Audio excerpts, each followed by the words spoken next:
University has been researching the effects of COVID-19 vaccines on people living with HIV. Professor of Vaccinology, Shabir Mahdi, was part of that research. Joining us now to talk about the findings. Hello to you, Prof. Always good to have you on eNCA. Allow me for a moment. I've got the Lancet report on this, just so we can help viewers understand just the kind of research you're involved in. I want to read this, and I quote, this is in the background for what we're talking about.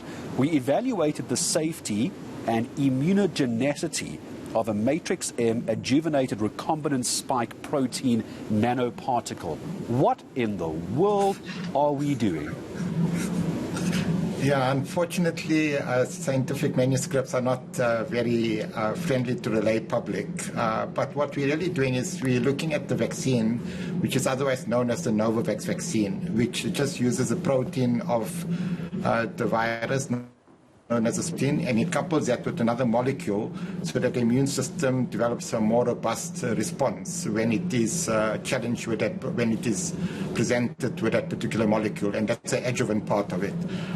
But basically what the study did is that we were looking at the Novavax vaccine to look at the immune responses in people living with HIV, as well as the safety of the vaccine in people living with HIV, comparing it to those that don't have HIV.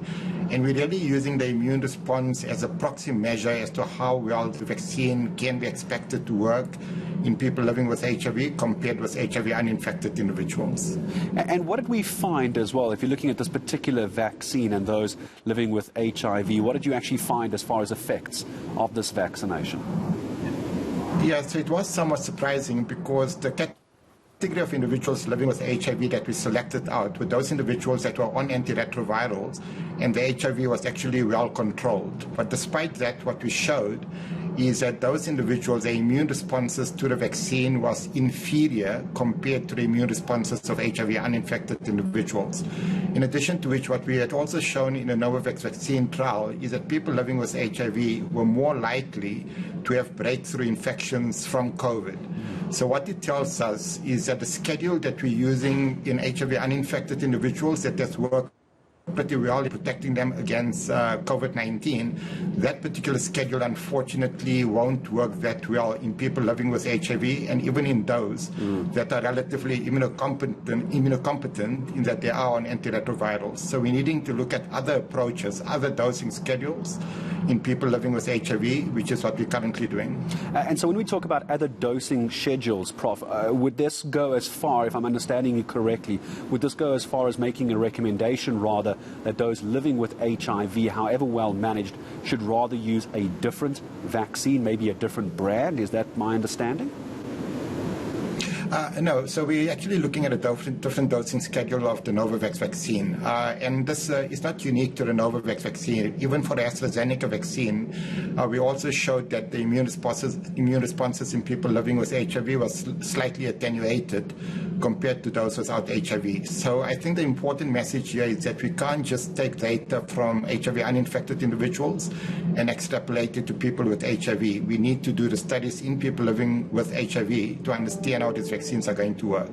So in the case of the Novavax vaccine, we're looking at the 3-dose schedule rather than a 2-dose schedule, as well as spacing the vaccines further apart, which we believe can improve the immune response, enhance the immune response to the vaccine. So rather than giving it 4 weeks apart, give it 8 weeks apart. And even in HIV uninfected individuals, the longer period interval between the doses of vaccine, the more robust the immune response to the vaccine. So what do we, just before I say goodbye to you, Prof, then what do you do with this information? So obviously this research has been done, the methodology has been explained, the findings are now there. What does Professor Mahdi do with this? Do you go to government with it? Do you make recommendations? Because you've highlighted the concerns. Where to next? Yeah, so the next step is exactly what we're doing currently, and that is exploring alternate dosing schedules. But this information should be used by government and certainly is used by the World Health Organization when the World Health Organization makes recommendations on the use of COVID-19 vaccines, including in high-risk groups. So this is the type of information that forms the foundation of recommendations, which eventually comes out from the World Health Organization and which many countries adopt eventually.